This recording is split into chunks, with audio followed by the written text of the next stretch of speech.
Akakiiko k'ebyokulonda mu disitulikiti ey'Ekikuube kagaanye okusunsula akwatidde NRM bbendera ku kifo kya ssentebe wa disitulikiti eno Philip Mutabazi Barnett olw'ebirumira ebiri mu buyigirize bwe.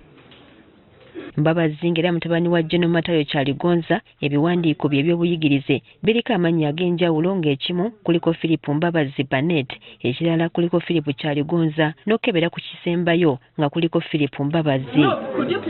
Akakiiko k'ebyokulonda Ekikuube kategeezezza nga bwe kabadde katasobola kusunsula muntu kikula kino. The document had some faults. There are some criteria they didn't meet, so we could not go ahead and nominate them because that would be against the law.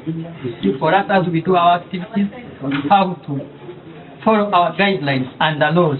Kati banna NRM basazeewo kuwagira Padde Kisembo abadde yeesimbyewo ku Bwannamunigina nga ye yali owookubiri mu kamyufu ka NRM kwe kusalawo avuganye ku Bwannamunigina ne bategeeza nga bwe batabadde kyakukola nga bagezezzaako okwebuuza buli wamu naye nga tewali kyakukola. Tugezezzaako okukola consultations eziwera ne balooya b'ekibiina ne Secretary General w'ekibiina awamu n'akulira ebyokulonda mu kibiina ne tuweebwa amagezi okulaba nga we can take our second option.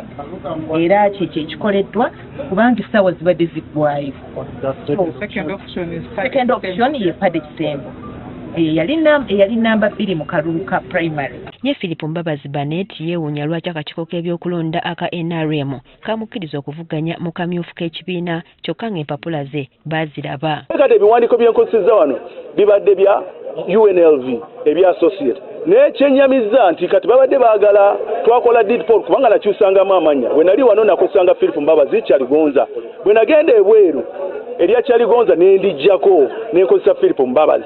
Kakati bwe nali mmaliza bachelor yange nenteekako Barnett olw'ensonga ezaali ezange kubanga wali omuzungu bwe nali admiringa yali mu profession gye nali nkozesa Leo Barnett advertising because that's what I did. Erinnya lyange ne ndyanexingako. Kati kujja mu Uganda of course samanya nti ebintu ebyo bitawanyamu but it's not crime. Ne Museveni president waffe akyusa amanya ate akimanyi ate njagala Kikuube president bw'oba okiwulira I'm a solid man.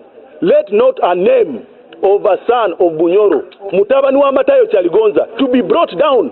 And you know me standing. I should not be brought down just because of a name. Kubanga yasoma naye yasomera bweru wa ggwanga, yasomera mu America.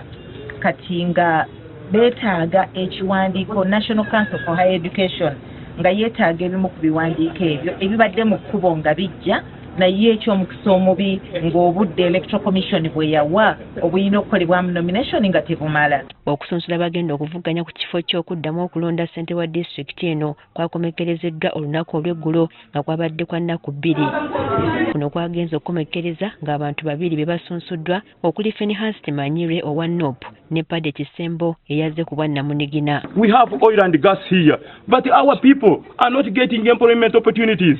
You see other faces from other regions getting employment opportunities.